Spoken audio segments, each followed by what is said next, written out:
So, any questions? Attendance sheet. Good idea. Get that thing circulating.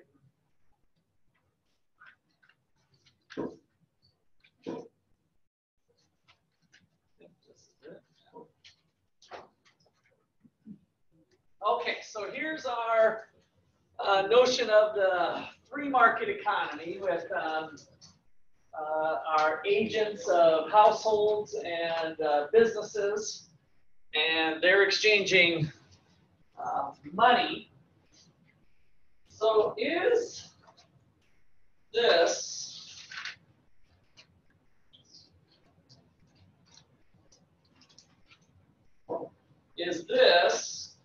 always money? Is this always money? What's that, Bryce? In the U.S. In the U.S. it is, right. Where is it not money? France. Where else? Zimbabwe. Where else? China, although Zimbabwe, I think it is money. You got me on that one, Jonathan. So yes, in other countries, if it's not generally accepted as a means of payment, then it's not money. Is the bottom line. And so if most places, most businesses don't accept it in that country, then it's not money. So we're kind of broadening our brains here. This is U.S. currency. In the United States, it's money. And we went through our calculations of money. So in Zimbabwe, this used to be money. So I told you guys that I would bring in the bills. So this was a donation to the Gortney Institute of $160 trillion. The largest donation ever to the Gortney Institute. Pretty awesome. $160 trillion. Now, is that a decent amount of money? What can I buy with this? Nothing. Nothing, basically. I can actually, this does have some monetary value because they're kind of a collector's item now. So I can sell it on eBay for a little bit of money, but they're not, it's, you know, maybe I'd be lucky to get $60 to $100 if I sold what I have here. Because these are pristine bills from Zimbabwe. But the denominations are 100 million, that's a $100 trillion bill. That's a $50 trillion bill, and that's a $10 trillion bill. What is the gross domestic product for the United States, roughly, per year? 20 trillion. So all of the economic activity in the United States is 20 trillion. There's a $100 trillion bill, just to give you an idea of what can happen with hyperinflation in currency. So I'm going to let you guys pass this around. It's glass on both sides, so you can see both the front and the back. You guys can just let it circulate. It's glass. While we're talking about getting into exchange rates here. So hyperinflation can get pretty crazy, as you saw from the last thing we finished up with on Wednesday. So if that's not money, then when we go to do some trade with the rest of the world, if we look at our little plate of spaghetti here, so we've got our cigarettes, which was, what was the C again? Consumption. Investment, which is what type of purchases? Stocks? No. In my personal finance class it is, but what is it? Capital, equipment, machines, buildings, right? So who's making those types of purchases? Businesses are the primary, so it also includes brand new construction residential homes too.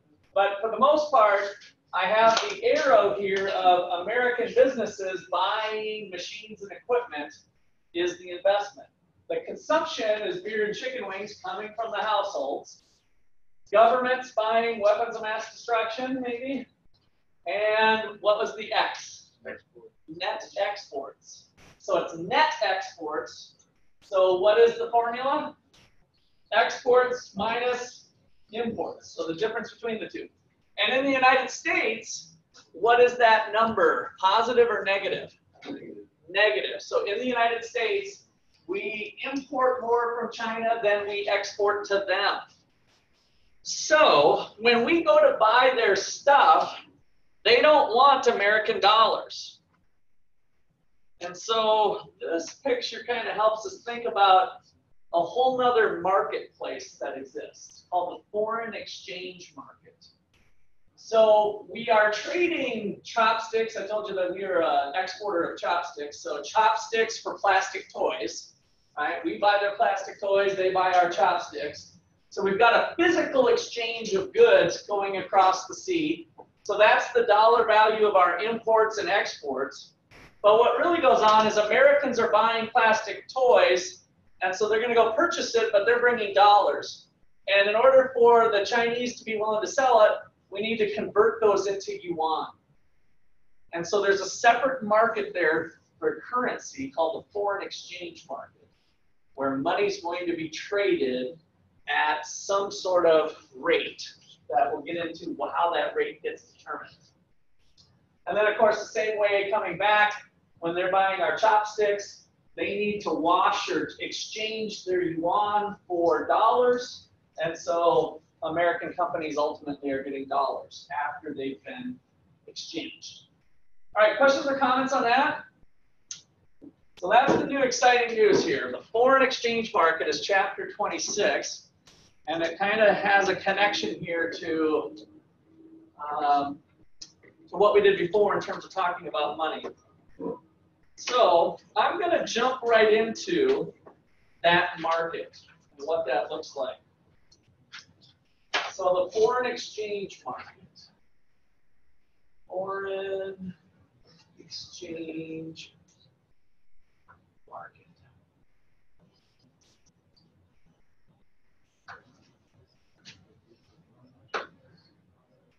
So draw a nice big graph for yourself. And on the horizontal axis, we're going to measure the quantity of money, of dollars, for foreign trade or trade. So these are us wanting to, you can think of it as us wanting to buy some stuff. There's going to be an exchange of American dollars day in and day out. So we're measuring the quantity of dollars here. And then up top, we're going to be showing kind of the trade that's going on. What does a dollar cost me in terms of how many units of a foreign currency I have to do? So the exchange rate, little e, is being measured on the vertical axis. And so we have, let's say, some yen per dollar. So we're going to be trying to get comfortable with this notation of yen per dollar. So what's the price of a dollar? It's a certain amount of yen. So there's going to be a demand for dollars and a supply of dollars. So just kind of draw an upward sloping supply curve and a downward sloping demand curve. And you can immediately start to think that we've got people buying and selling stuff in that market, exchanging chopsticks and plastic toys. And so they're going to need to trade these dollars. And so similar to what we saw with beer and chicken wings and labor and wages, there's going to be an equilibrium that will be traded. And so this would be, let's say, 100. So the exchange rate is equal to 100. Let's call it E subscript 1 for D1 and S1. So those two supply, that supply curve, that demand curve, ends up generating a exchange rate of 100 yen per dollar. Okay, so E is the nominal exchange rate.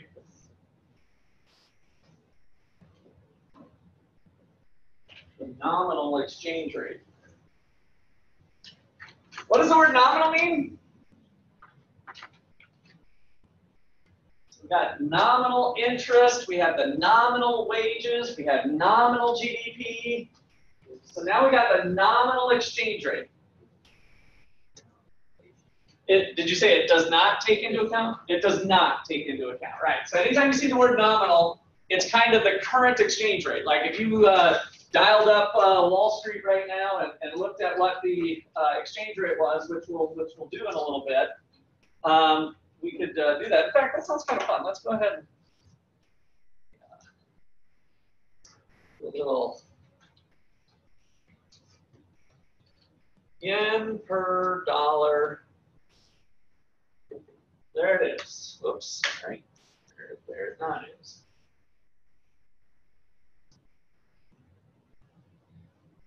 So currently,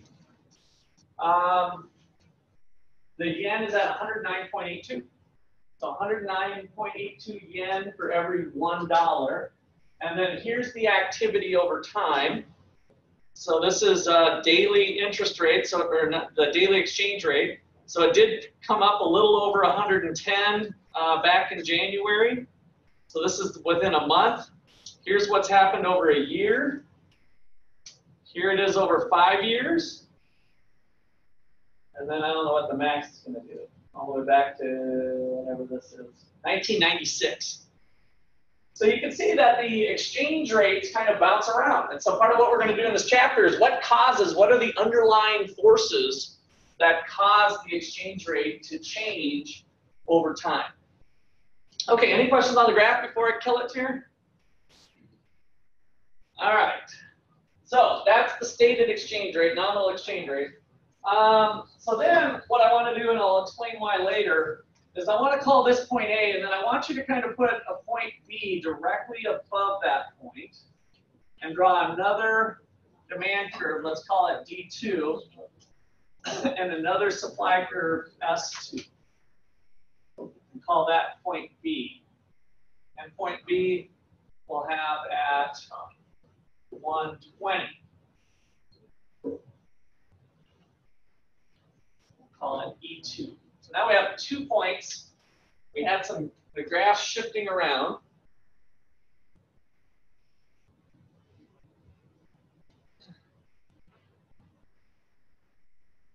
So if we move from point A to point B, has the dollar appreciated or depreciated? Has the dollar appreciated or depreciated? So let's write that out here. So if exchange rate changes from E1 equal to 100 to E2 equal to 120, is it appreciation or depreciation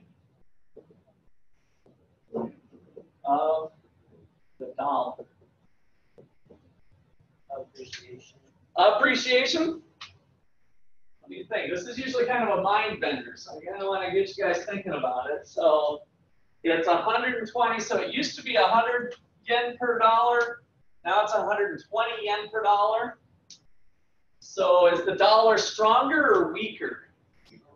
Stronger, weaker? You can get more yen for the same dollar? Does that sound like a good thing for Americans? If their prices were consistent, that would be a good thing, right? So imagine that we're going to buy a Toyota, and that Toyota is $10,000. What would I rather pay for each dollar? Would I rather get 100 yen for that Toyota, or when I go to the exchange rate, would I rather get 120 if the Toyota stayed fixed at a $20,000 price tag? 120, I'm going to get more yen for every dollar, right? So yeah, this is an appreciating dollar when we go up. So is it appreciating or depreciating? It is appreciating. So $1 used to buy 100 yen. And now I get 120. Therefore, it is appreciation of the dollar.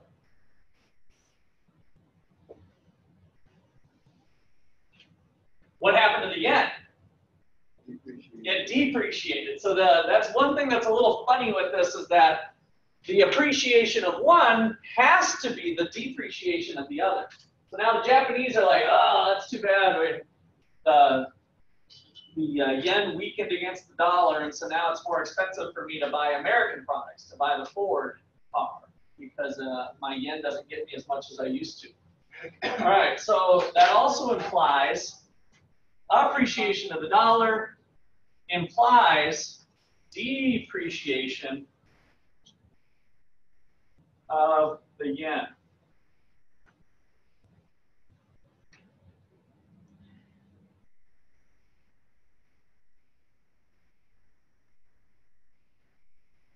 So we can express it either way. So if at E1, 100 yen equaled 1, and I'm going to use a little bit different notation here. I'm going to put, I know as Americans we put the dollar sign first, but we're going to put it at the end now. We're going to do something a little bit different with notation. So 100 yen equals $1. And so what is the exchange rate in terms of dollars for the Japanese? What does 1 yen buy me? 10 cents? 1 cent, right. So if we do a little math here, we can get 1 yen. I'm going to continue on with what I did there. So 100 yen, let me just rewrite it, equals $1, or 1 yen gives me 1/100th of a dollar, which is a penny. So each yen is equal to about a cent, right? And so we can do the same thing if we think about it in yen terms, putting it as 1 yen equals $0.01.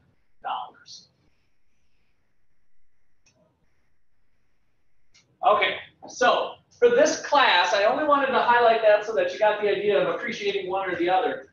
We're going to be measuring dollars down here, which is actually nice because then when this goes up, it means appreciation of the dollar. There actually wouldn't be anything wrong with me putting 0.01 and put dollars per yen instead of yen per dollar. But then if this goes up, it's actually depreciating the dollar and appreciating the yen. We don't want to do that. Like, it's really wonky. I've seen textbooks do it. It's not fun. So now if E goes up, it's an appreciation of the dollar. The dollar's stronger. Okay. So let's put that as an extra note here as well. So note, appreciation is basically stronger. And depreciation is a weaker. So we might say the dollar's weaker, the yen is stronger. So kind of be comfortable going back with what that means. If it's a stronger dollar, then each dollar buys more yen.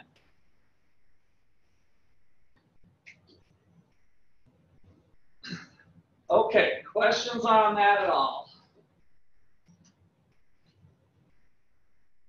All right, so let's look at what caused these shifts. So like we've done with all of our other graphs here, we got some demand shifters and some supply shifters.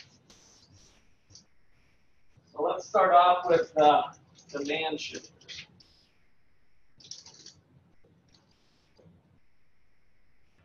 Demand shifters.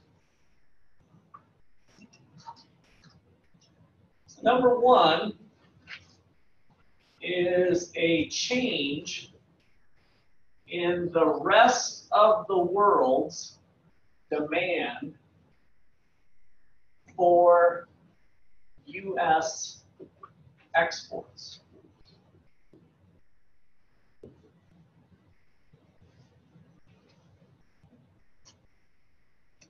A change in the rest of the world. Remember, we kind of use that as just describing some generic foreign country. So some foreign country called Rho, the country of Rho, wants to buy some American products. So if there's an increase in demand for exports, let's be careful and put U.S. exports. Again, this can get a little weird on us. So people want to buy more of American products.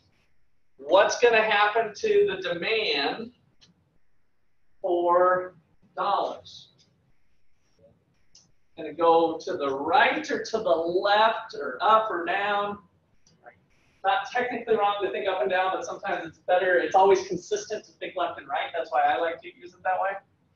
So here we are at D1. If people want more of our stuff, is it going to shift to the left or to the right? To the right, right? So they need dollars to buy our stuff, and so that would increase the demand for U.S. currency. So there's kind of this trickling effect. If they want our stuff, they need our money, so that would increase the demand for exchange for dollars. And then let's keep track of the exchange rate. If the exchange or if the demand for U.S. exports goes up, what happens to the exchange rate? Does the dollar get stronger or weaker? Stronger. So now we kind of see that going on, right? So that means an increase in the exchange rate or appreciation.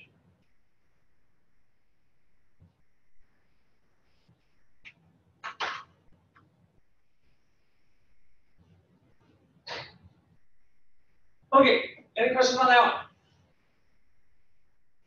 That one's kind of the easy one. Number 2 is a change in the U.S. interest rate differential. A change in the U.S. interest rate differential. I think this is the best way to tackle interest rates. So, or tackle this one. Your textbook kind of lays it out basically the same way, but it gives us both by thinking about this differential. What's a differential? Well, people are roaming the globe looking for a good rate of return, looking for good investments, right? And so when they do that, they're going to look at U.S. financial assets and also foreign financial assets. So when we have our bond market on Wall Street trading,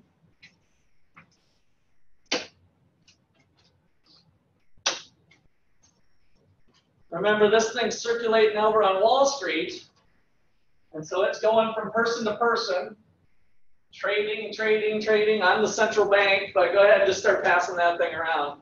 So passing by American to American to American. Now, when interest rates change, what happens to the value of that bond? Went down or up? It depends on the direction of the change. So yes, hold that up for a second, Gardner. So so that's $1 million government bond, right? And it had a $50,000 a year coupon payment. So what was the implicit rate of return on that asset if somebody held it? 5. So whoever's holding that asset, when they initially bought it, maybe 2 years ago, they were getting a 5% return because they were loaning Trump some money to go buy weapons of mass destruction. So now it's circulating around, and if the interest rates are currently 7%, is that thing more valuable or less valuable? It has an implicit interest rate of 5%. If the current rates of interest, when Trump goes out and runs another deficit and has to borrow more, if current interest rates say that the interest rates are 7%, is that piece of paper worth more or less? Less, right? So the rate of return on that bond is the price of the bond ends up being dictated by the current interest rates versus the old interest rate of the stated rate on the bond. So now imagine yourself a global investor. We can kind of have our fun cap on. Maybe you're sitting on your yacht in the South Caribbean somewhere, picking up your phone and your satellite phone and making trades or something. And so you could go buy some US bonds, or you could buy some foreign bonds. Which one are you going to pick? The US? Probably the foreign. It's one of those big boy, big girl college questions. Should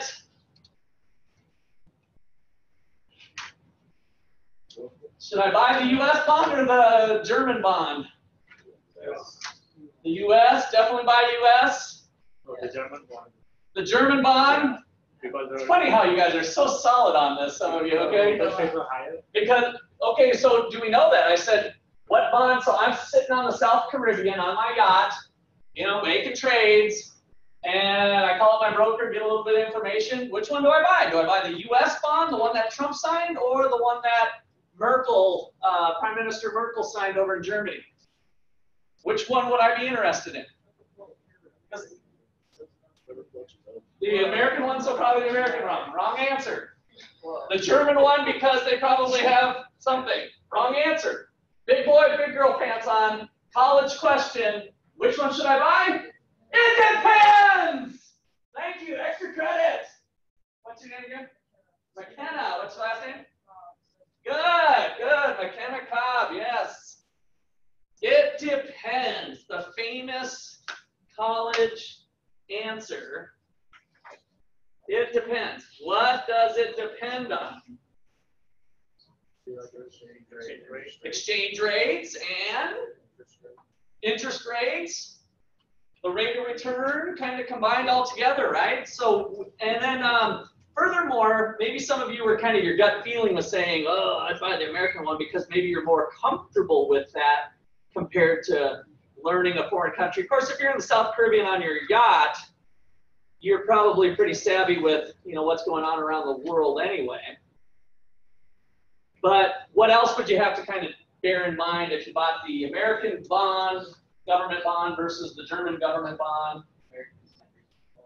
America's never defaulted. So that brings up the idea of risk. So you need to think, oh, the German bond's paying 10%, the American one's only paying 7%. So I guess I want the higher rate of return, I'll take the German bond. Well, not if the German bond is more risky, right? You kind of want to weigh the risk-return trade-off. Some things that have a higher rate of return are usually implicitly have a higher degree of risk. So we need to kind of do some evaluation of, is it worth it? Is the extra 2% worth the extra risk? Do a little bit of educating on the risk or whatever.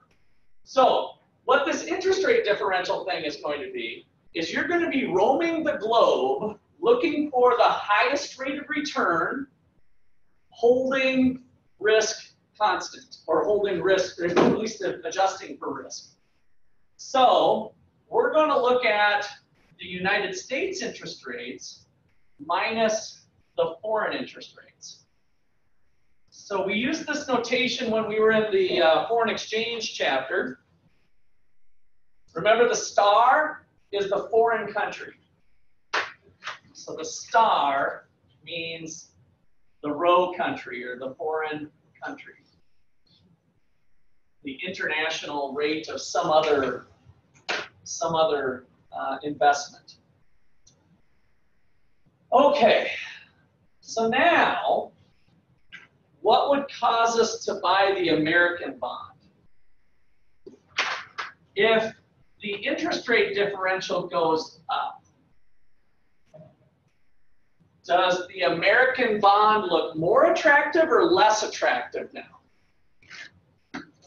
So there's a lot going on here. We got, you know, this would be like, whatever, 8% minus 7% equals 1% or whatever. But this expression, the differential, like the combined expression of the difference between the two, that is going up. Which one's more attractive, the American investment or the foreign investment? the American investment, right? So if this goes up, it goes up for multiple possibilities. What are those possibilities to make that expression increase means what went on here? Either our interest rates increased or theirs. Our interest rates went up and these stayed the same. That would be one possibility. Or ours stayed the same and this one went down, right? Or some combination of that. But the overall difference, if it was an increase, it's going to make American denominated financial assets more attractive. So now if the rest of the world wants to buy American denominated financial assets, what do they need to buy them with? Dollars. So what happens to exchange rates?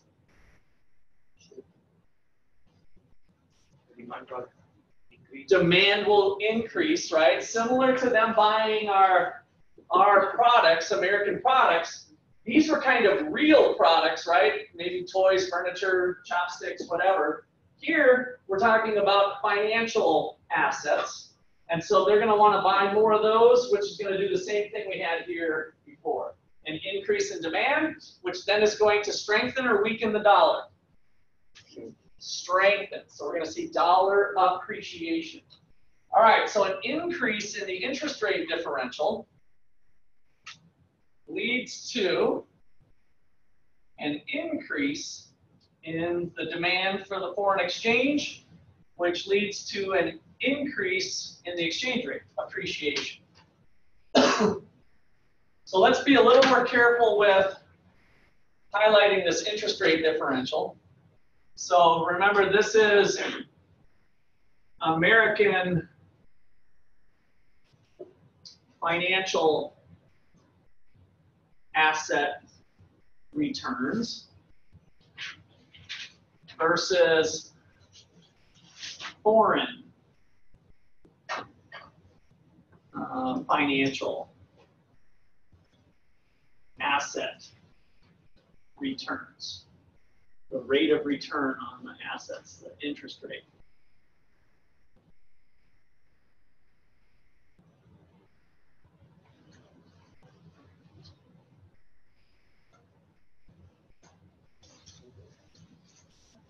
Okay, any questions on that?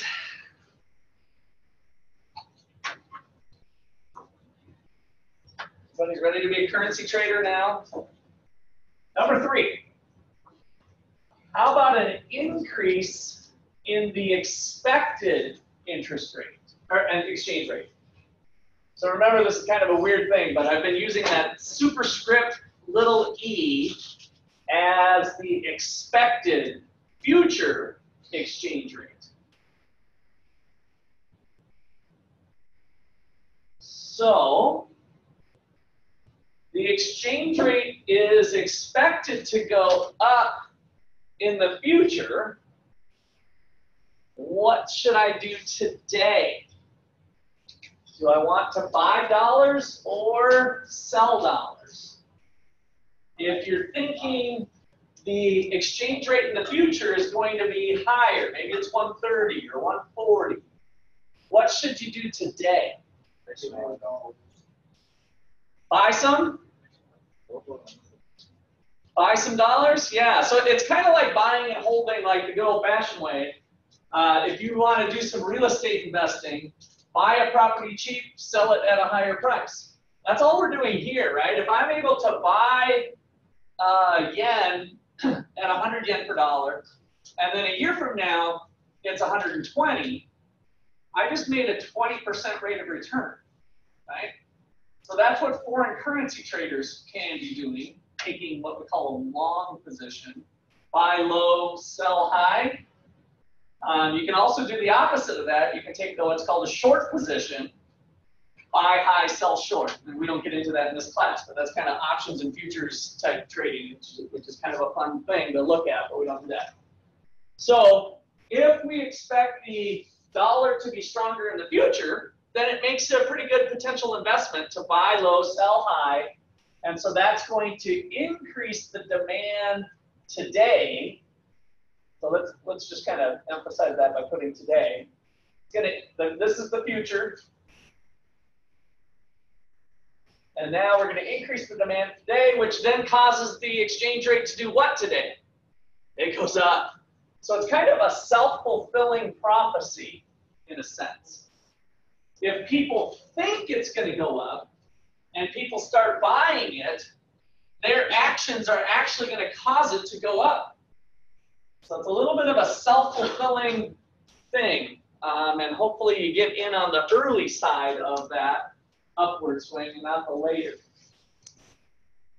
Okay, questions on that one?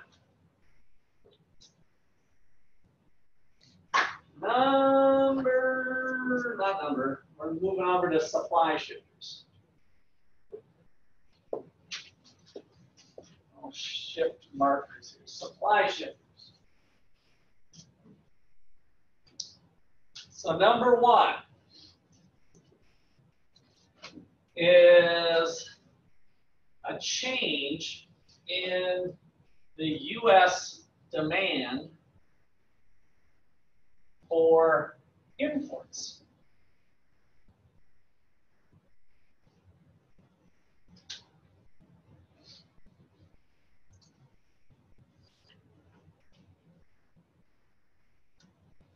So I think the best way to think about this is just Americans buying more stuff. So if there's a decrease in U.S. import demand, a decrease in U.S. import demand, in other words, we don't want to buy as many plastic toys as we used to,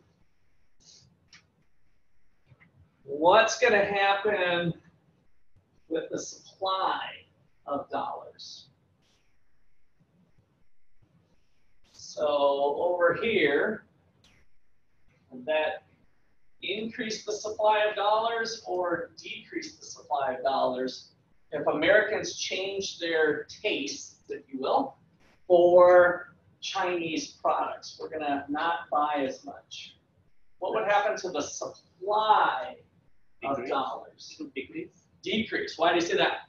Because the supply, because the importing are less. They're importing less, right? So now that we're on the other side of the coin here, you kind of get, sometimes it's hard to kind of switch hats. But who's bringing dollars to the market is people who want to buy foreign products, right? The people who want to buy the imports, the plastic toys we want to buy. When they say, I want to buy some plastic toys, give me some plastic toys, please, Chinese, send me more, send me more. Then they're supplying dollars to buy the plastic toys. If they now decrease their demand for plastic toys, they're not going to be bringing as much. So the supply shifts to the left. And what happens to the dollar? Does it appreciate or depreciate? So we were here. We shift to the left. Does the dollar appreciate or depreciate? Appreciate. So anytime this is going up, we're going to be appreciating the dollar. So a decrease in import demand leads to a decrease in supply. Remember, this is a shift to the left for decreases. And that's going to lead to an increase in the exchange rate. Appreciation of the dollar.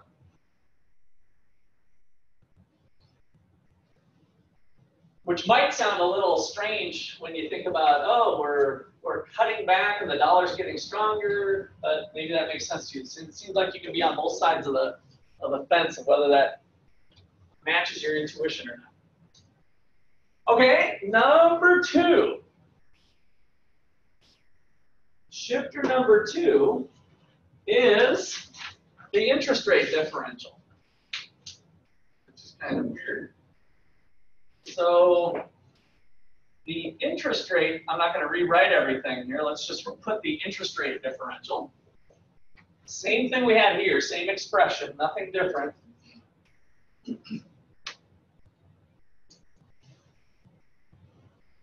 So if there's an increase in the interest rate differential, What looks good to foreigners? Are American financial assets more attractive or less attractive?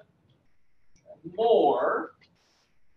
So increase or decrease in the supply now. We're on the supply shifter list. How would that affect the supply of dollars? Would we have more dollars being supplied or less? Less? Kind of weird. More. I'm hearing more now. I'm hearing less. So everybody agrees American denominated financial assets look a little more attractive, right? So on our demand side here, we said, oh, there's going to be an increase in demand for dollars. Where's the supply of dollars coming from? A willingness to sell by who? Let's just kind of think, is it likely Americans or is it likely foreigners that have more dollars? Americans. So when the interest rate differential increases, is that also attractive for Americans? Even if they're down in the South Caribbean on their yacht, they're like, huh, looks like I should shift my portfolio back into American financial assets and not buy those German bonds. So I'm not going to be supplying the dollars I was before. I'm going to supply less. I'm going to hold on to my dollars. Because remember, this is dollars used for trade, not all of the American dollars like we did with the money market. So that's one distinction here. When we did the money supply on Wednesday, we had, I'll draw a little money market here. We had also the quantity of money. And we were measuring, what were we measuring up there? Price of money was what?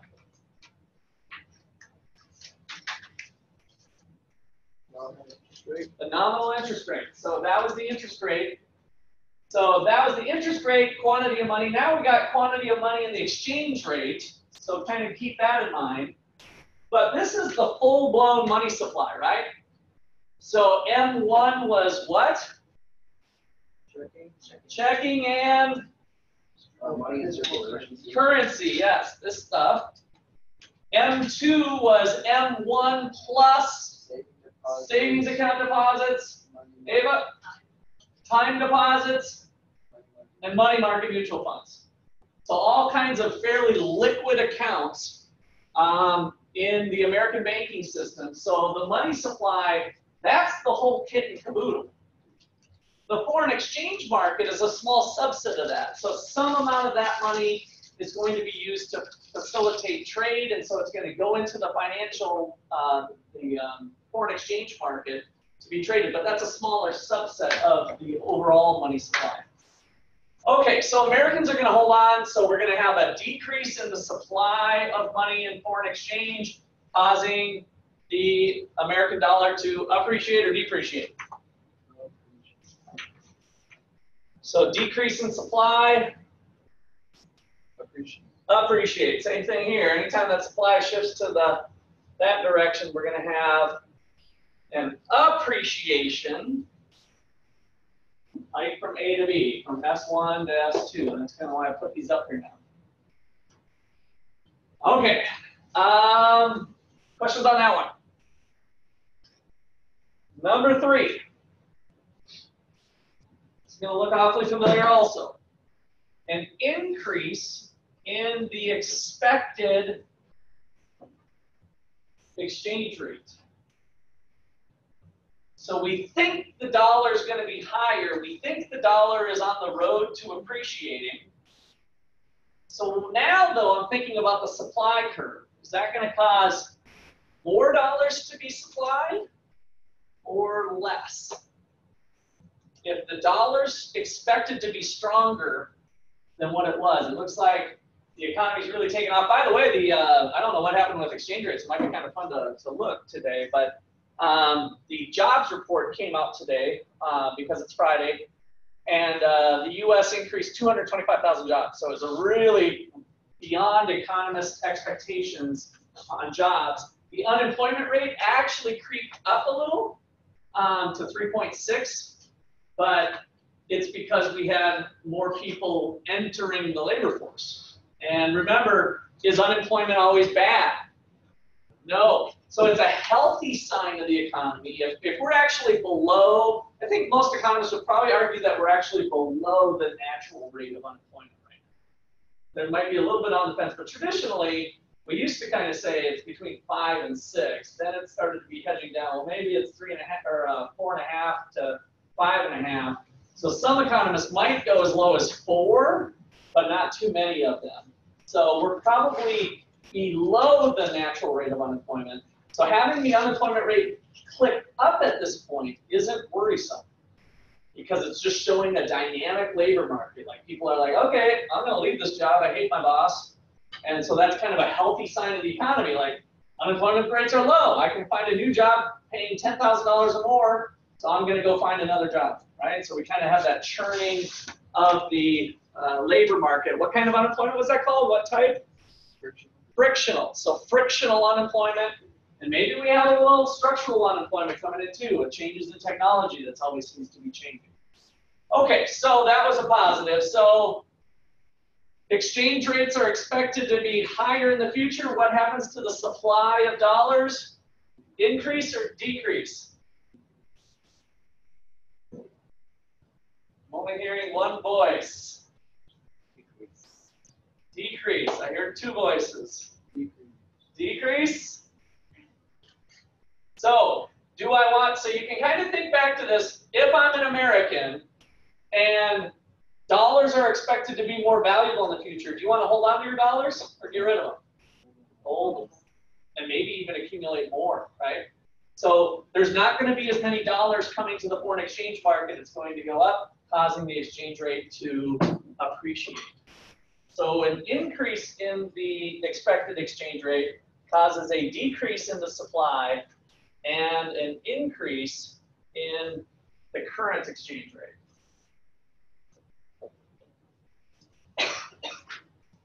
All right, so typically in these graphs, when we do supply and demand, the supply shifters and the demand shifters are fundamentally different.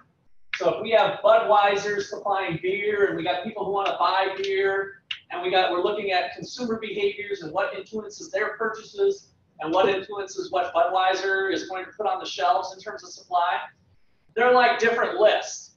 But these lists are basically the same, right? If you're on one side of the market or the other, if you're holding dollars, your behavior is going to be similar in terms of getting rid of dollars or buying dollars. And so the supply shifter list and the demand shifter list are actually kind of just the other side of the coin, so to speak, right?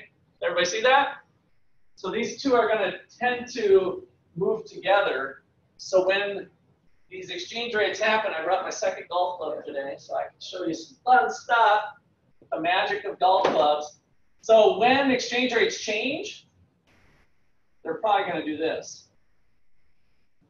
And there might be a little bit of wiggle room, but there's people behaving similarly on both sides of the market, whether they're holding dollars or wanting dollars.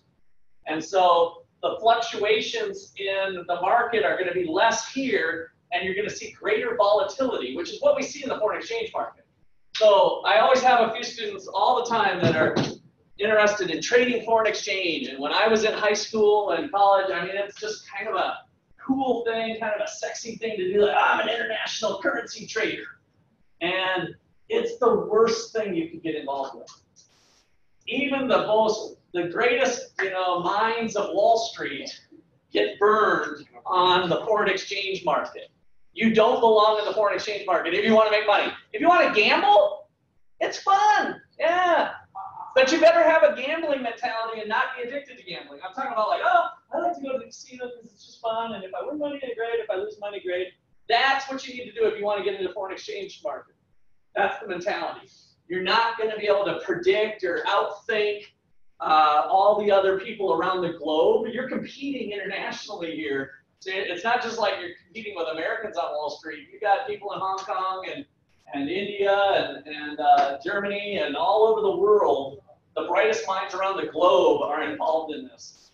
And so you can't outthink, like you've got secret sauce information that's going to allow you to make a buck in the foreign exchange market. That market is really an efficient market. So in some a little bit more advanced classes, we get into what's called the efficient market hypothesis. And it basically says, if you've got lots of buyers and lots of sellers, and the market moves around a lot, the price of the currency reflects the information available. There is no extra information that somebody hasn't thought of. It's already reflected in the price that the market has. So it's a very efficient market, and that means there's no easy bucks to be made. Okay, so good on that so far? That is your intro to the foreign exchange market. So knowing these shifters, you know, there's about 100 different homework or test problems that can be plucked right off this list. So kind of have this, I used to say to memorize it, but at least having these things kind of readily available and thinking through what I did in class here with people want to buy more of our stuff, they need money to buy that stuff, appreciation. They want to buy more American bonds, they need money to do that, appreciation. Right? Just kind of work through the logic.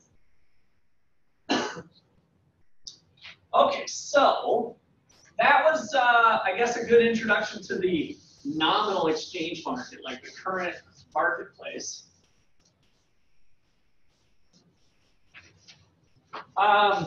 Since Jonathan brought up the Zimbabwe thing,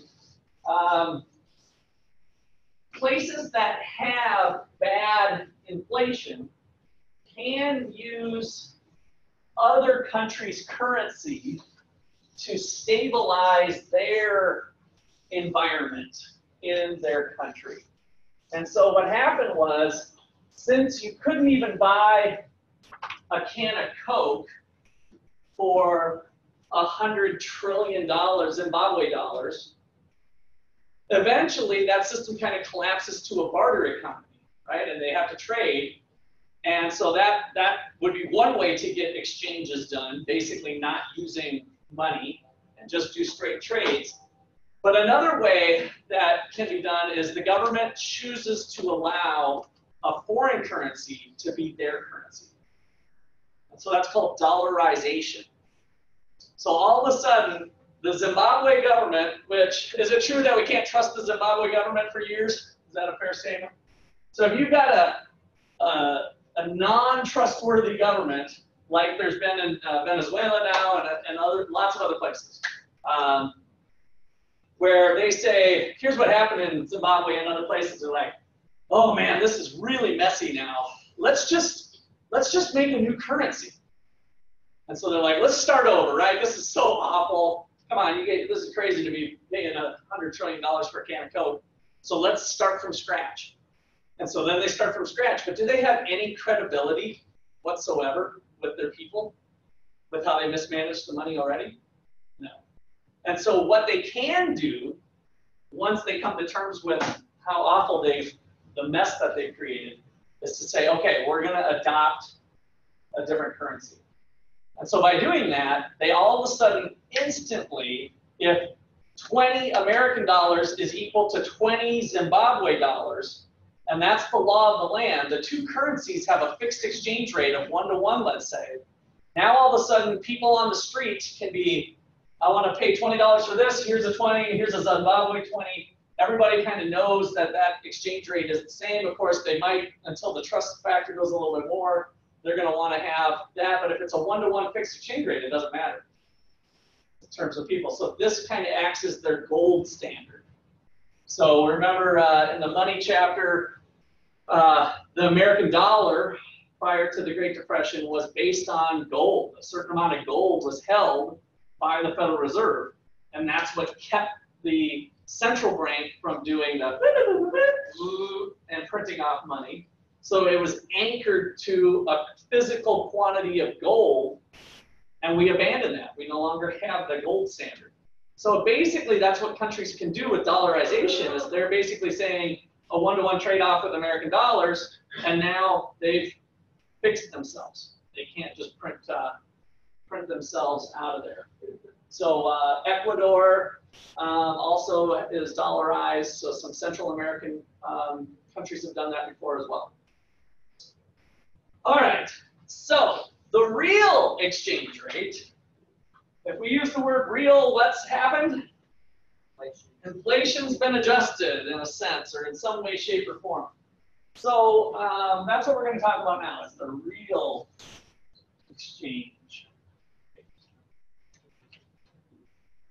The real exchange rate, which I'm just going to use RER, the real exchange rate. Okay, so to do this, I'm going to kind of bring you back some memories of about 3 or 4 weeks ago. What was the terms of trade, or the world price, in my example I gave you with Japan and the United States, food and cars? What was the world price that we used, the terms of trade? Look back in your notes, flip back. Recall the terms of trade.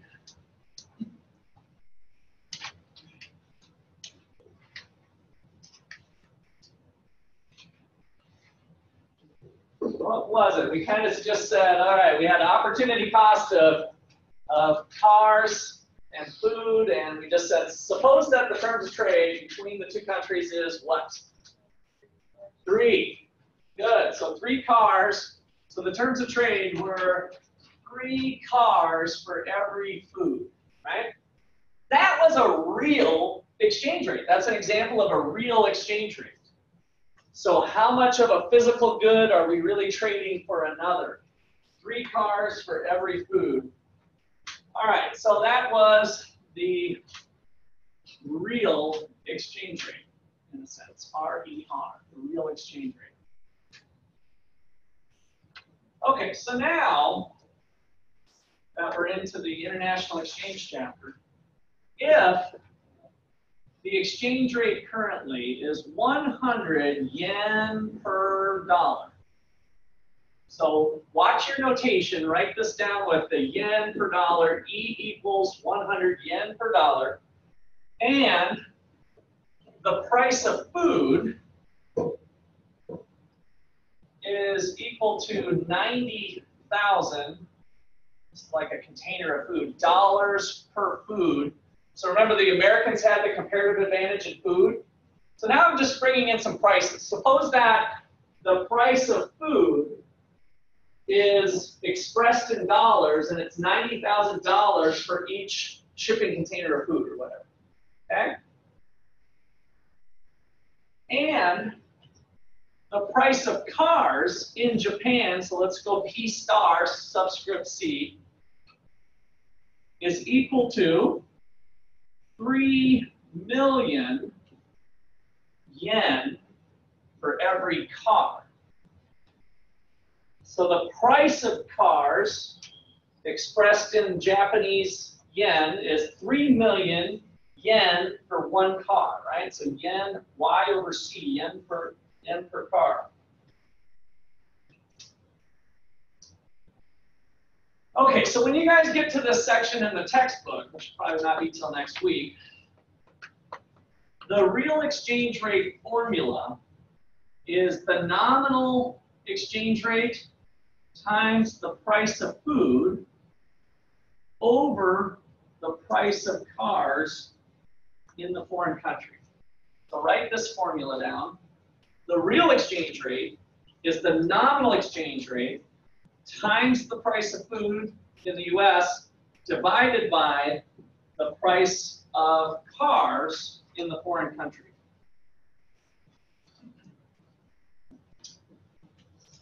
Now, you've got all this information. Put it into this formula just how I've done it and solve what the real exchange rate is.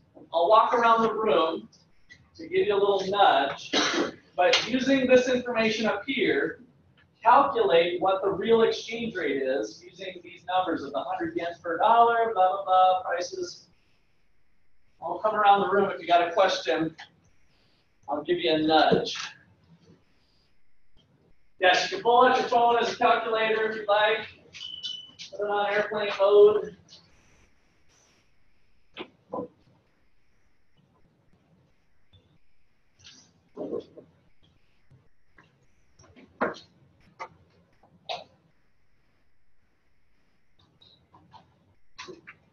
A lot of big numbers up there. Expensive food, $90,000, a $3 million Toyota.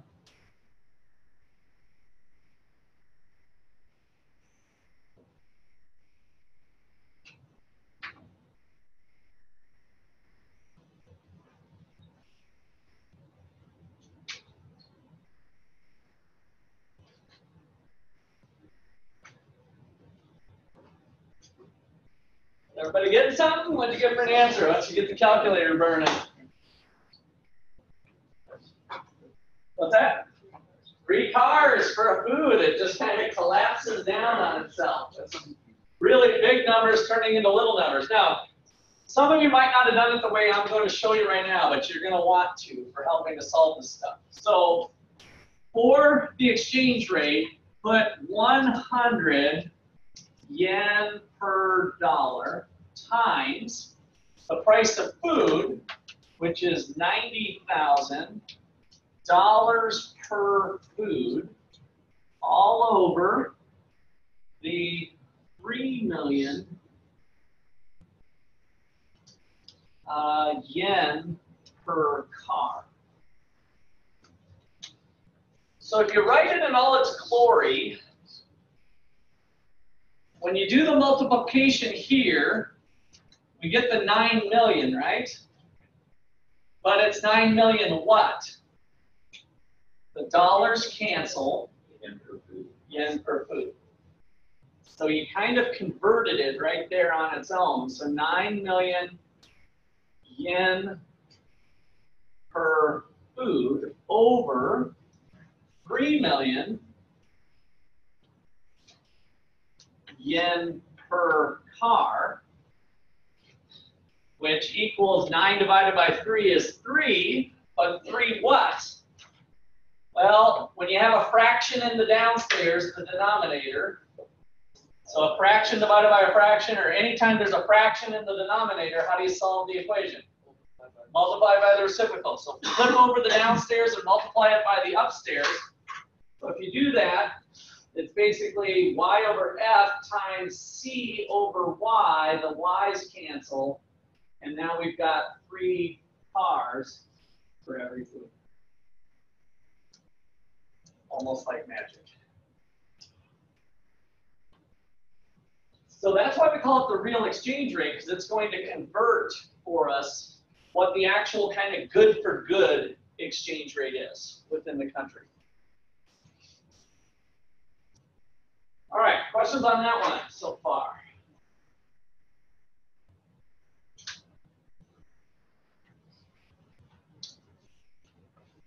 Okay, so when we really look at the exchange rate between 2 countries, we've got all goods and services. What do we call the dollar value of all final goods and services produced within the nation's boundaries over the course of a year? GDP. So we've got the GDP for China, and we've got the GDP for Japan, and we've got the GDP for the United States. So they all have their gross domestic product. And is their bundle of goods identical to our bundle of goods? No, of course not, right? So we got lots of different types of things going on. So we don't have a perfect exchange with the bundles of things. And so what we're going to do is use the price levels to calculate the real exchange rate. So in general, for all goods and services, GDP, if you will, for all goods and services, we use the price level in each country to determine the real exchange rate.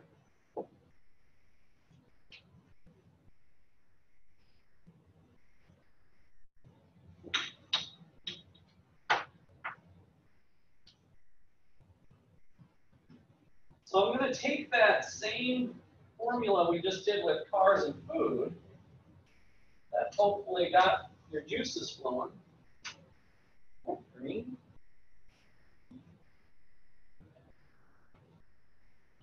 I don't know if it is, it won't be the end of the world. But ugly if it is. Sure that I have accidents.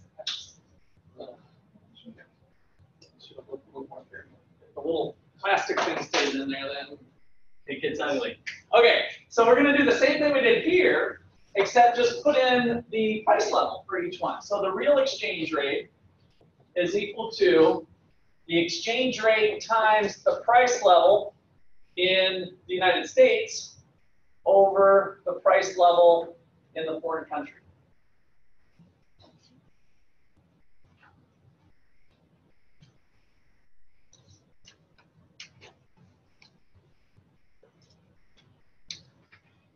So now that gets really weird. So we're trying to say, well, exchanging, you know, instead of a car for a food, it's like their basket of goods for our basket of goods or something, right? So it gets a little bit weird this way. If we solve for the nominal interest rate, so we can kind of, you know, rearrange the terms, then we get the real interest rate times the price level of the foreign country over the American one. All I did is I took this sucker, moved it over here, and kind of rearranged it, right?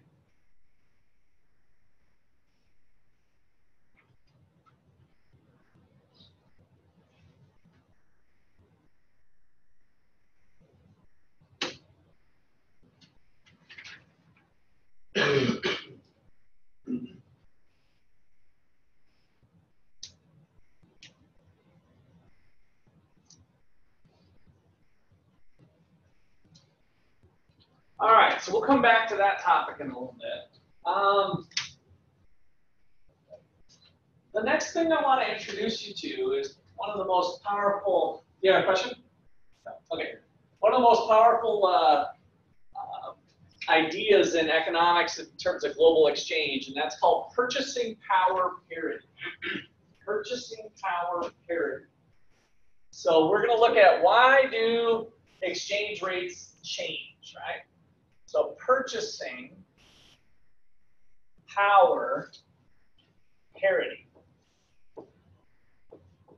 You know, PTP, you know. Is that too old of a reference? You guys know that? Oh. A little rap song. Was that Salt and Pepper or something like that? I don't remember. All right, so purchasing power parity basically says identical goods in different countries.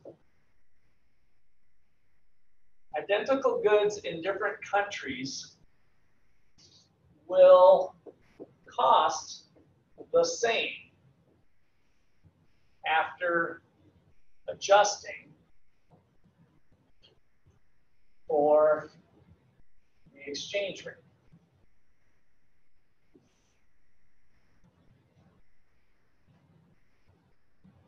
Identical goods in different countries will cost the same after you adjust for exchange rates. Why would that be? Purchasing power parity. Why would we expect thumb drives? Just put mine in there.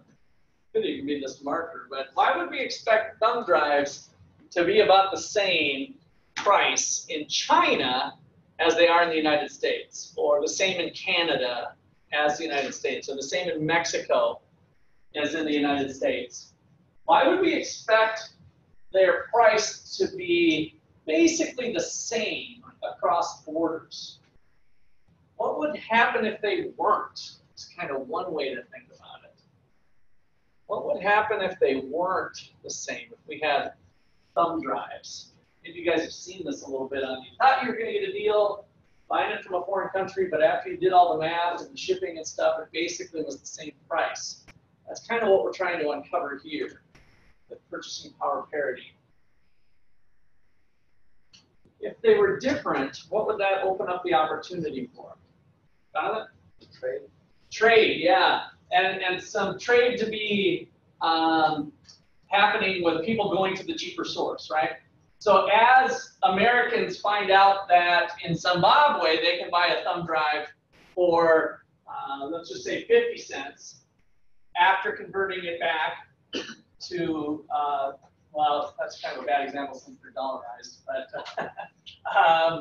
let's go back to Japan here. So let's say after converting yen in Japan, you can buy a thumb drive for 50 cents, where in the United States they cost $2. So in the US, this is Japan. Basically, after shipping and everything, the price is only 50 cents for a thumb drive.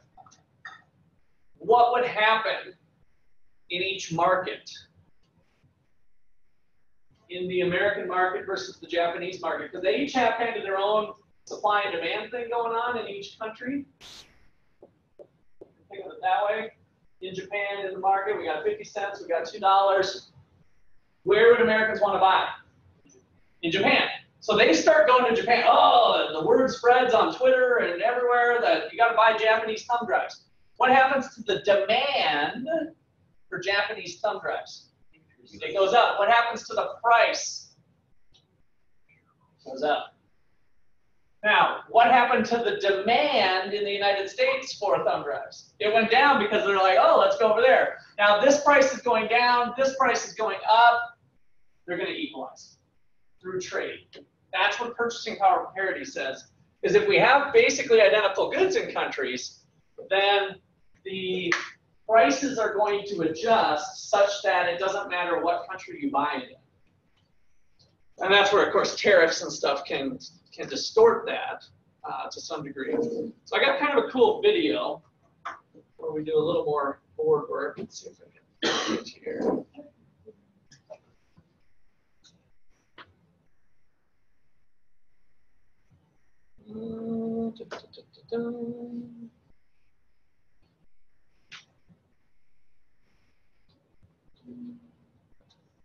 Okay, there it is.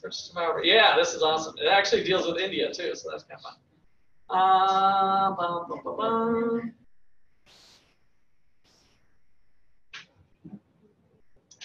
I actually really wanted, this is going to deal with haircuts in can I select? Control click. Control click.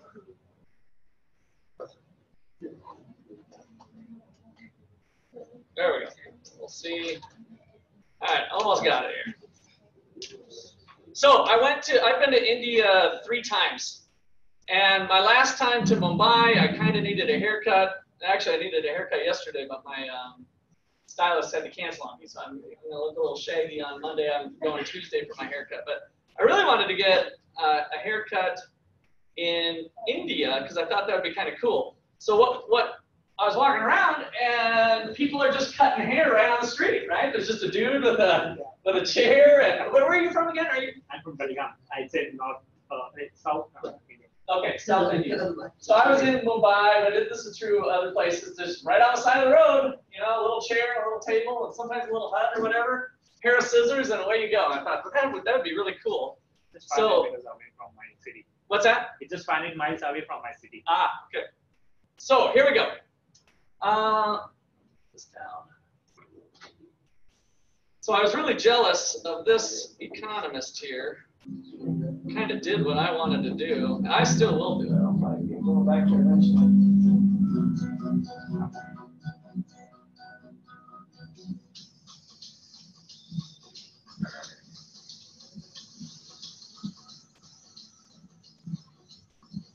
Tuk-tuks. I'll show you some pictures of how crazy it is. To explain and also to take advantage of the Molasses-Sandelson Effect.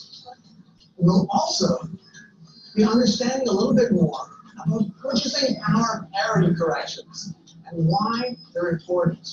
So let's take a look at this mobile phone store and ask them about some prices. Come on. Namaste. Namaste. So can you show me one of your nice phones? Yeah, this is the best one. The Apple, the new one, the 7 Plus. Great, great. Okay, that looks pretty good. So, yeah, give me a head. Yeah, 72,000. It's for 72,000. Manga. Nice, Asta. It's cheap now. 70,000 rupees. That's about $1,000. At least as much, maybe a little bit more than you pay in the United States. And that makes sense because this good is easily tradable. Tradable goods sell for about the same price everywhere in the world.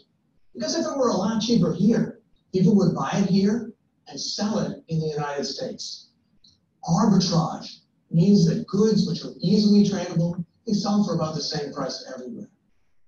Now the situation, however, is very different when it comes to services. Services are hard to trade. And that means that the price of services, the price of labor, it can differ a lot in different places in the world. In fact, I think I need a haircut. Let's go.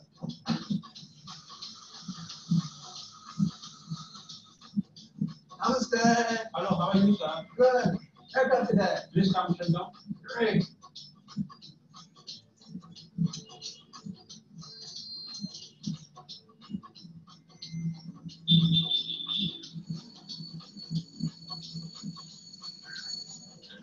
Right, you don't get that in the States. Jealous.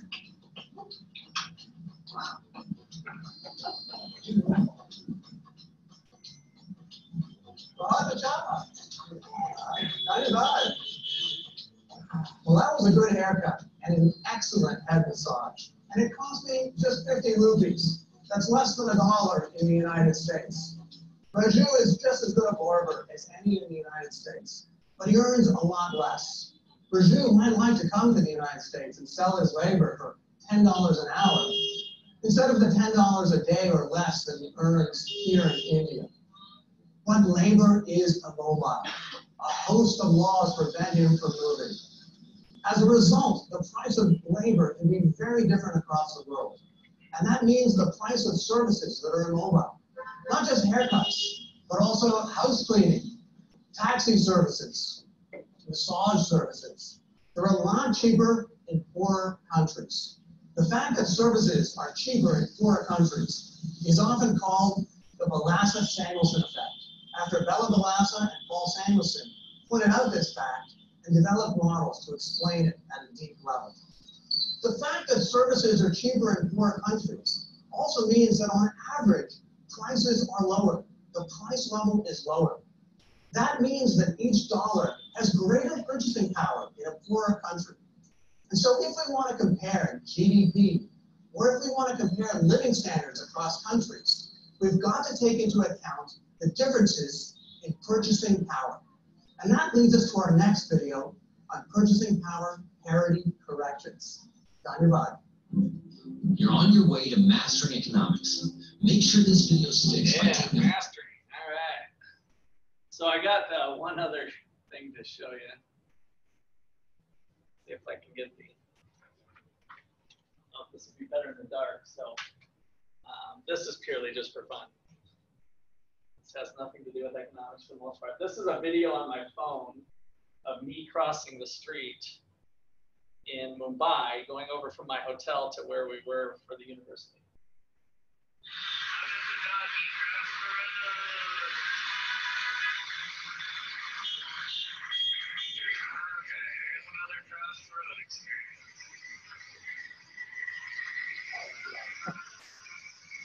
You just go.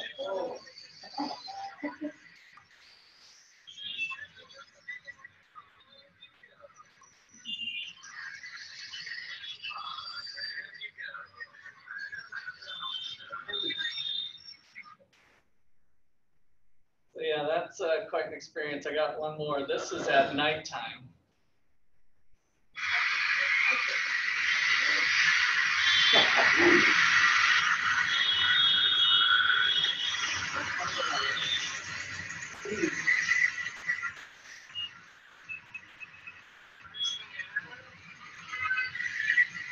I almost get run over right there. Did you enjoy it? That's fun. The fun part. All right, so yeah, that is crossing the street in Mumbai. Fun time. So if you guys get the opportunity to go to India, I highly suggest you. A very exotic place to go. You'll see things you've never seen before. All right, so I want to kind of think about. Let's see, should I keep this up and maybe do this?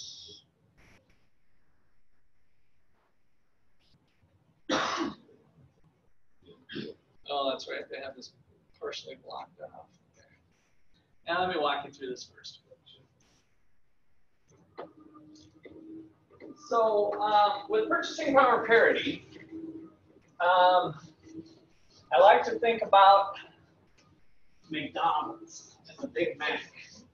It was kind of a neat thing. It's in your textbook too, where they, mostly for fun, looked at the Big Mac prices around the world because they were trying to test out this purchasing power parity idea and see if it actually applied. If it doesn't apply, then that means there might be a profitable opportunity for somebody to make some money off exchange, just like we were just kind of showing in that video too. Okay. So the video mentioned arbitrage. What did you pick out from the video what arbitrage is? Arbitrage.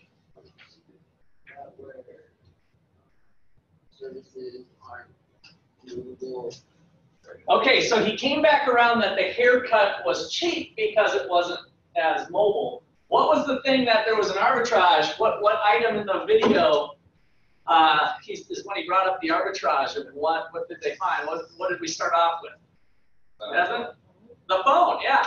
So the cell phone in Mumbai, right on the the streets there, is about the price of what it is in the United States. Because if it was super cheap there, we'd have going on the thing I just erased, right? We'd have arbitrage, buy in one market and sell in another for basically a pure profit. So arbitrage, we use that word when you can basically buy in one market and sell in another without any risk or time elapsed.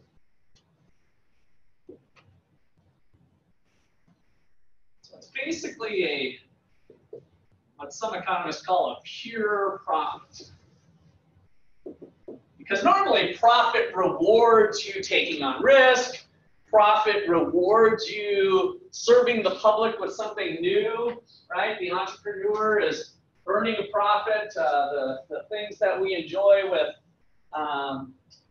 cars we drive and technology we have in our pockets, those profits were kind of earned by this new thing that they figured out a way to serve people better.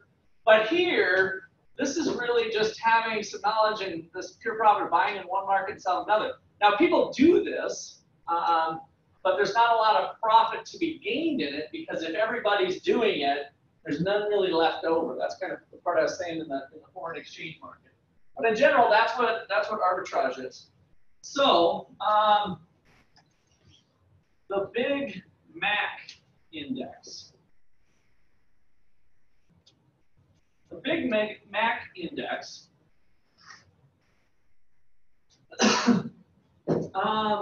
reports the price of a Big Mac in countries around the world.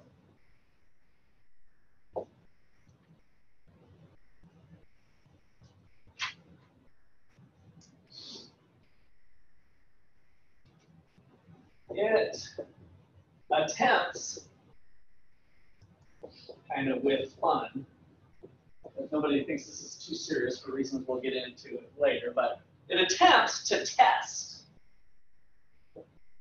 purchasing power parity. The reason McDonald's was chosen is that what does McDonald's pride itself on? If you get a Big Mac in New Jersey or a Big Mac in Florida or a Big Mac in California or a Big Mac in Kansas, what's true about it? It's the same, right? So they try to pride themselves on consistency, and they try to maintain that around the globe. So if you buy a Big Mac in Lithuania, then it's going to taste the same as in the United States. I found that not to be true always. And then if you go to Big Mac, get a Big Mac in India, you're not going to have too much meat on it. Meat in terms of beef. Because they're kind of a sacred cow thing, if you haven't heard. And so there is beef in India, just so you know. But McDonald's kind of chose early on to do, is it soy? I can't remember. Is it chicken? It's chicken, right? Chicken. Yeah. So the Big Mac is actually made with chicken. So it's a chicken patty of sorts. So there's some differences around the globe, but those places where beef is acceptable, then you're probably going to have basically the same tasting Big Mac in a different country. So that's what made it kind of unique to look at, well, what is the price of a Big Mac in there? And so arbitrage would be the opportunity to make some bucks. So let's go through an example here of arbitrage opportunity in San Diego.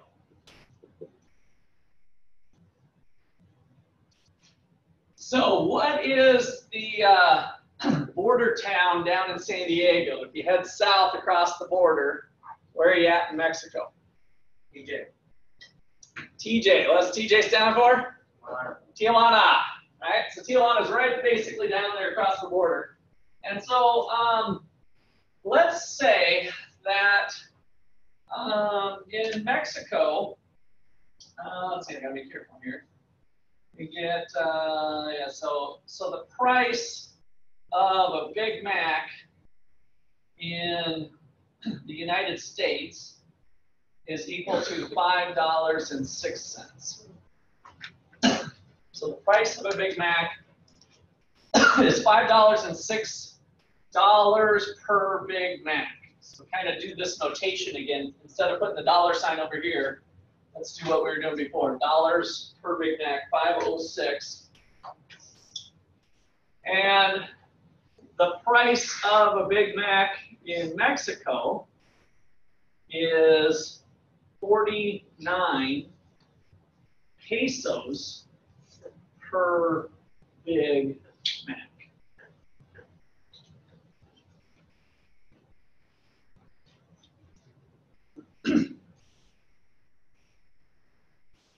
Okay, so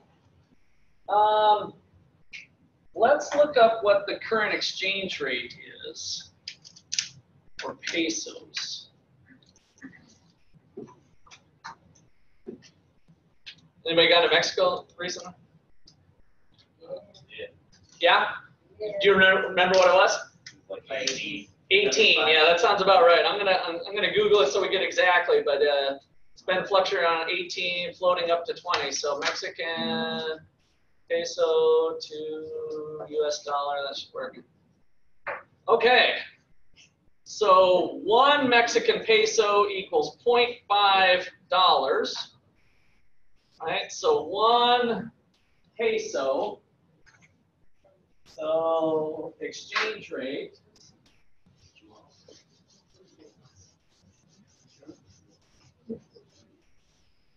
You guys can't even barely see it with my writing over there, but it's 1 peso equals 0.05. We can also kind of change this around of what does a dollar buy, right? So how many dollars? So if you flip this, I think there's usually an easier way to flip it, but did you just do the math? Yeah. Okay. 18.87, sounds good to me. So remember, we can always flip it around. So that was 0.053, and just invert that. And that gives us an exchange rate of 18.53 pesos per dollar, using the same notation we were doing before. Okay, so now you're living down in San Diego. Tijuana is a stone's throw away. You can see the golden arches. You're an American. Tell me how you can make some money. Sell them back in America. Good. All right. So let's assume you got $100. So assume you have $100 to invest in some arbitrage.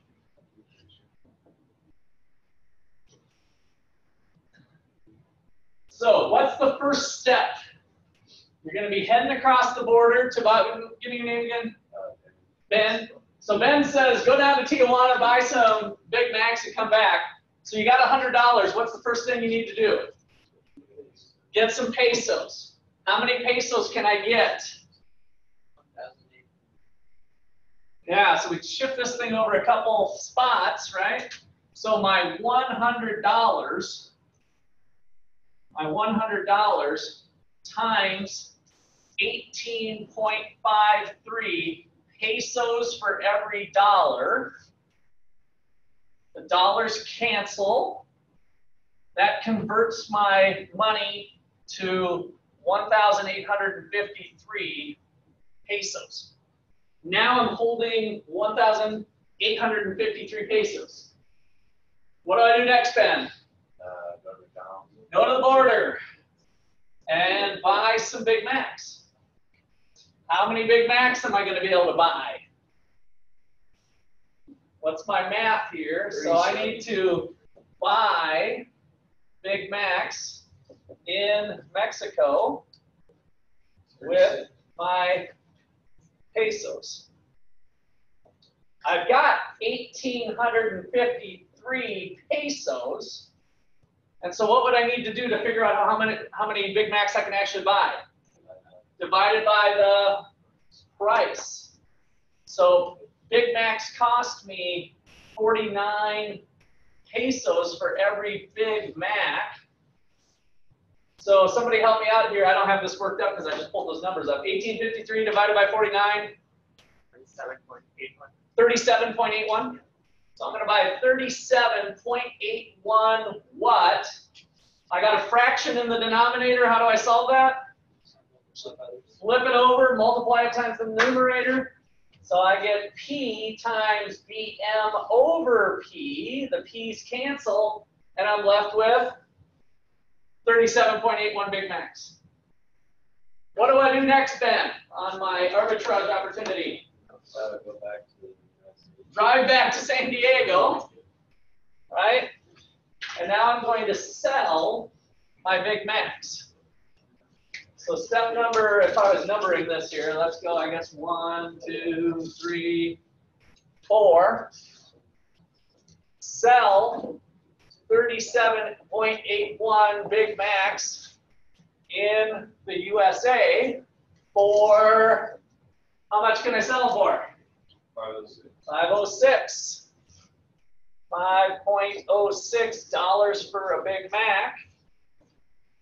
Maybe I have to undercut. If I'm selling them right outside the Golden Arches, you know, I can say, oh, I'll give you them for $5.05, right? You can undercut them a penny and you should be able to sell all those easy. So now I'm going to sell 37.81 Big Macs at a price of $5.06 per Big Mac. The Big Macs cancel, and how much money does that leave me with? $191.32. And those are now back to dollars, of course. With the Big Mac per dollar, the dollars canceled. Did I make some good money? Yes. That's arbitrage. Now, according to what we just did there, is the peso undervalued or overvalued? undervalued, right? So basically it's saying this arbitrage opportunity exists because the exchange rate hasn't adjusted. So what will happen is when we start to do more exchange rate and we got more bends going to do some arbitrage, we're going to go to the exchange rate, we're going to go to the foreign exchange market with our dollars, which is going to increase or decrease the demand for pesos. Increase the demand for pesos, which will tend to appreciate or depreciate the peso. Appreciate the peso if we're measuring pesos on the horizontal axis. So that's kind of showing you how I use that market, how purchasing power parity is going to see adjustments in the exchange rate so that the peso changes, right? And so then those profit opportunities are going to disappear, which will then get us back to purchasing power parity. All right, so I got 2 minutes left. I might spend more time on this, but since it's fresh on your mind, I got to show you the Big Mac Index. Since I have it pulled up. So here it is. It's done by The Economist magazine. All of these countries around the world, I have Mexico pulled up. So right now, a Big Mac does cost 50 pesos. That was kind of old information in Mexico.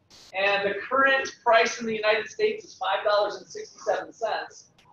So the implied exchange rate, in other words, what it should be if it was Big Mac for Big Mac, basically the real exchange rate is 8.82. The difference between the actual exchange rate of 18.82, which you guys just did, suggests that the Mexican peso is undervalued by 53%. So we all need to go to San Diego. So we all need to go to San Diego and make big bucks selling Big Macs back and forth. But now you see the difference between a Big Mac and a thumb drive, right?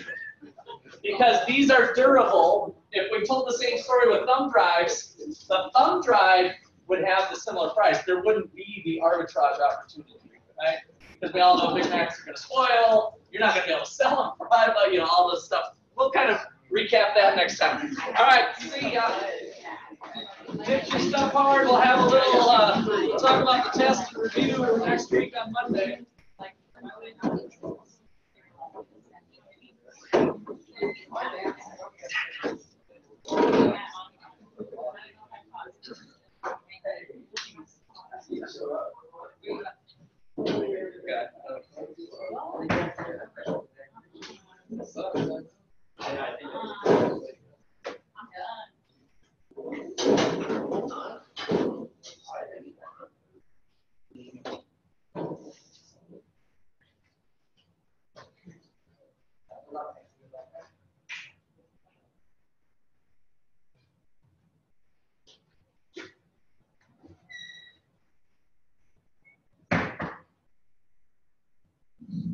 In this video, I'll be analyzing the effects of dollarization in Ecuador.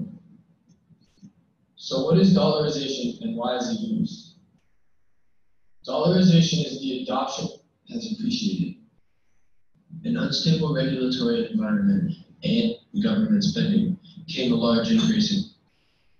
The appreciation of the dollar increases the value of its domestic exports, and oil is priced in petrodollars. This means that internal D1 and the exchange rate would rise to E1.